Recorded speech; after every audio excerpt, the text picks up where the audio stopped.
ರಂಗಮ್ಮ, ನಂಗೊಂದಿಟ್ಟು ಸಾಂಬಾರ್ ಕೊಡೆ. ಅಯ್ಯೋ ರಾಮ, ಸಾರೆಲ್ಲ ಖಾಲಿ ಆಗೋತು. ಯಾ ಅಮ್ಮಣ್ಣಿ, ಇಷ್ಟು ನಾಡ್ಕಾಡಕ್ಕೆ ನೀನು ಎಷ್ಟು ದಿನದಿಂದ ಕಲ್ತಿದ್ದೆ? ಯಾಕುಂಡಕ್ಕೆ ಹಂಗಂಜ? ನಮ್ಗೆ ಸೊಂಟ ನೋವು ಅಂದ್ರೆ ಸೊಂಟ ನೋವು. ನೀನು ಮಾತಾಡ್ಕೊಂಡಿರೋದು ನಾನೇನು ಕೇಳಿಸ್ಕೊಂಡಿಲ್ಲ ಅನ್ಕೊಂಡಿದ್ಯಾ? ನಾನು ಒಳಕ್ಕೆ ಹೋದ್ರೆ ಸುಮ್ಮನೆ ಏನು ಎಲ್ಲಿ ಅಣಬೆ ನೋಡ್ತಾಳೆ, ಅಣಬೆ ಸಾರು ನೋಡ್ತಾಳೆ ಅಂತಂದು ಸುಮ್ಮನೆ ಜಾರಿ ಬಿದ್ದಾಳೆ ಹಂಗೆ ನಾಡ್ಕಾಡಿ. ಇಷ್ಟೆಲ್ಲ ಮಾಡ್ತಿಲ್ಲ. ಏನು ನಿನಗೆ ಅಣಬೆ ಸಾರು ಕೊಡೋ ಅಂತ ಕೇಳಪತ್ತಿದ್ ನಾನು? ಏನು ಗುಂಡಕ್ಕ ಹಿಂಗಂತ ನಿಜವಾಗ್ಲೂ ಬಿದ್ದೆ ನಾನು. ಅಣಬೆ ಸಾರು ಏನು ಮಾಡಿದ್ದೀನಿ ನಾನು? ನೋಡು, ಒಂದು ತೆಗಿದ್ಮೇಲೆ ಅಚ್ಚುಕಟ್ಟಾಗಿರ್ಬೇಕು. ಅಣಬೆ ಸಾರು ಯಾಕೆ ಮಾಡಿಲ್ಲ ಹೇಳು? ಬೆಳಗ್ಗೆ ನಮ್ಮ ಹುಡುಗ ಬಂದಾಗ ನಿಮ್ಮ ಅಜ್ಜ ಒಳಗಿಕ್ಕದನ್ನ ನೋಡ್ಯಾನೆ. ತಿರ್ಗಾ ಒಳಕ್ಕೆ ಹೋಗಿ ನೋಡ್ಕೊಂಬಂದು ನಾನು ಅಣಬೆ ಇರೋದೆ. ಅಣಬೆ ಸಾರು ಮಾಡಿನು ನನಗೆ ಬೇಡ, ಒಟ್ಟು ಸರಿ ಇಲ್ಲ, ಅದು ಮಾಡಿದ್ದೀನಿ ಇದು ಮಾಡಿದ್ದೀನಿ ಅಂತೆಲ್ಲ ಎಂದನ ರಂಗಮ್ಮ ನನಗೆ ಬೇಕೇ ಬೇಕಂತ ಕೇಳಿದ್ದೀನಿ. ಅಣಬೆ ಸಾರು ಏನು ಅಣಬೆ ಸಿಕ್ಕೇ ಮಾಡ್ಕೊಂಡು ತಿಂದಿರೋದು ಸರಿ ಬಿಡಮ್ಮ ಅಂತಂದು. ಆಸೆನೇ ಇಲ್ಲ ಅಂತಲ್ಲ, ಹಂಗಂತಂದ್ಬಿಟ್ಟು ಇಲ್ಲ ಒಂದು ಎರಡು ಸಿಕ್ಕಿದ್ವು ಅಂದ್ರೆ ಮುಗ್ದೋಗಿತ್ತು. ಗುಂಡಕಾಯಿ ಅದು ನಮ್ದು ಆಸೆ ಎಲ್ಲ ಅಣಬೆ ಅಂದರೆ ಸೀರೋದೇ ಒಂದು 5-6, ಇದ್ರಾಗ ಯಾತ್ ಕೊಡೋಣ ಅಂತಂದು ಸುಮ್ಮನೆ ಹಂಗಂದು. ನಮ್ಮ ಹುಡುಗ ಹೆಂಗೆ ಅಳ್ತಾ ಇದು ಗೊತ್ತೇ? ಅಜ್ಜಿ, ನಾನು ಯಾರ ಮಂತಕನ ಹೋಗಿ ಏನನ್ನು ಕೇಳ್ತೀನಿ ನನ್ನ ಅಜ್ಜಿ, ನನಗೆ ಅಣಬೆ ಸಾರು ಇಕ್ರಿ ಅಂತ ನಾನು ಕೇಳ್ತಿದ್ನೆ. ರಂಗಜ್ಜಿ ಹೆಂಗೆ ನಾನು ಹೋಗ್ಬೇಕಾರೆ ಏನೋ ಮಾಡ್ತಿತ್ತು, ಕೊಡ್ ಕಳಿಸ್ತು, ತಾತನ ಕೈಲಿ ಒಳಗಿತ್ತು.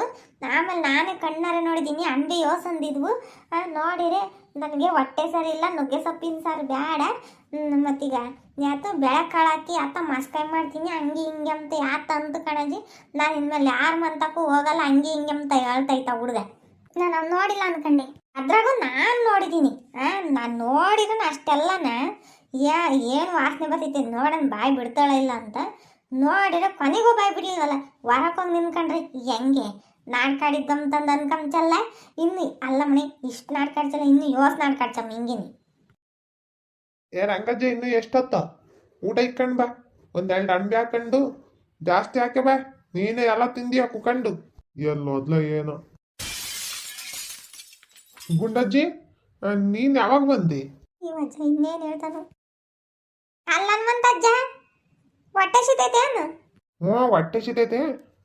ಒಂದೆರಡು ಅಣಬೆನ ಅದು ಯಾರ ಕೊಟ್ಟಿದ್ರು, ಇವಾಗ ಸಾರು ಮಾಡ್ತೀನಿ ಅಂದ್ಲ, ಅದಕ್ಕೆ ಹಾಕೊಂಡು ಬಾ ತಿನ್ಗಿಂದೀಯ ಅಂತಂದಮ್ಮ. ಗಂಡ ಹೆಂಡತಿ ಇಬ್ರು ಚೆನ್ನಾಗಿ ನಾಟಕ ಮಾಡ್ತೀರಾ. ಏನು ಗುಂಡಜ್ಜಿ ಹಿಂಗನ್ಬಿಟ್ಟೆ? ಅಲ್ಕಣಜ್ಜ, ನೀನು ಹಿಂಗ್ ಮಾಡ್ತೀಯ ಅಂತ ಅನ್ಕೊಂಡಿಲ್ಲ. ಬೆಳಗ್ಗೆನೆ ಕಿತ್ಕೊಂಬಂದ ಅಣಬೆನ ಇಬ್ರು ಸಾರು ಮಾಡ್ಕೊಂಡು ತಿಂದು ಇದಾಲಿ 2ನೇ ಸಲ ಮಾಡ್ತಿದ್ದೀರಾ. ನೋಡಿ, ನಮ್ಮ ಹುಡುಗ ಬಂದಾಗ ತಗೊಂಡೋಗೋದೇನು, ಒಳಗಿಕ್ಕದೇನು, ಆ ಹುಡುಗನೂ ನೋಡೈತೆ, ನಾನು ನೋಡಿದ್ದೀನಿ. ಆದ್ರೂ ಎಷ್ಟು ಸುಳ್ಳು ಹೇಳ್ತೀರಲ್ಲ. ಅಯ್ಯೋ, ಆಗ ನಮ್ಮ ರಂಗಜ್ಜಿನೇ ಹೇಳಿದ್ದು ಹೇಳ್ಬೇಡ ಅಂತಂದು. ಅದ್ರಾಗೂ ನಾನು ಕೊಡೋಣ ಅಂದೆ, ಬೇಡ ಅಂದ್ಲು. ಯಾಜೋ, ಏನಂತ ಮಾತಾಡ್ತೀನಿ ನೀನು ತಾನೇ ಕೊಡ್ಲಿ, ನನಗೆ ಬೇಕಂತ ಬಾಕಿಕ್ಕಿ ತಗೊಂಡೋಗಿ. ರಂಗಮ್ಮ, ನೀನು ಸುಮ್ಮನೆ ಮಾತಾಡಬೇಡ, ಸುಮ್ಮನಿರು. ಪಾಸ್ಕುಲಾಗ ಇವಳೇ ಅಲ್ಲಿ ನನ್ನ ಮೇಲೆ ಬರ್ತಾಳೆ. ನಮ್ಮ ತಪ್ಪು ಫಸ್ಟು. ಇನ್ಯಾತೋ ಇಲ್ಲೋಡು, ನಿಮ್ಮ ಮನೆಗೆ ಯಾತು ಇಸ್ಕೊಂಡೋಗಲ್ಲ ನಾನು. ಮನೆಗೆ ನಿಲ್ದಾರ ಮಾಡ್ಕೊಂಡವ್ರು. ಏ ಅಲ್ಲಿ ಕಣಜ್ಜಿ, ನೀನು ಅಣಬೆ ಸಾರು ಮಾಡಿದೀನಿ ಅಂತ ಹೇಳ್ದೆ. ಎಲೆ ಆ ಹುಡುಗ ನೋಡಿ ಬೆಳಿಗ್ಗೆ ನೋಡೇ ನಾವು ಅಜ್ಜಿನೂ ನೋಡೈತಿ, ಗುಂಡಜ್ಜಿನೂ ನೋಡ್ಬಿಟ್ಟು ಹಿಂಗೆ ಮಾತಾಡಿ. ನಾವು ನೋಡಿದ್ರೆ ಸಪ್ನಿರ ಹಂಗೆ ಹಿಂಗೆ ಅಂತ ಸುಳ್ಳು ಹೇಳಿವ, ಅದಕ್ಕೆ ಸರಿಯಾಗಿ ಸಿಟ್ಟು ಮಾಡ್ಕೊಂಡೈತಿ. ಯಾತು ನೀವು ಮುಚ್ಚಿಕೊಂಡು ಯಾತು ಮಾಡ್ಬಾರ್ದು. ಒಂದಿಟ್ಟು ಸಾರು ಕೊಟ್ಟಿದ್ರು ಸುಮ್ಮನಾಗಿರತ್ತಾಗಿ. ಎಂಥ ಕೆಲಸ ಆಯ್ತು? ಏನು ಮಾಡೋದು? ಏನು ಮಾಡಂಗಿಲ್ಲ, ಒಂದು ವಾರ ಮುಗಿಸ್ಕೊಂಡೈತೆ, ಆಮೇಲೆ ಸರಿ ಆಗ್ತೈತೆ ಬಿಡು. ಇನ್ನು ಯಾವತ್ತು ಹಿಂಗೆ ಮಾಡೋದು ಬೇಡಪ್ಪ ಸ್ವಾಮಿ. ಹೋಗತ್ತ, ನನಗಂತೂ ಹೆಂಗ್ ಮುಖ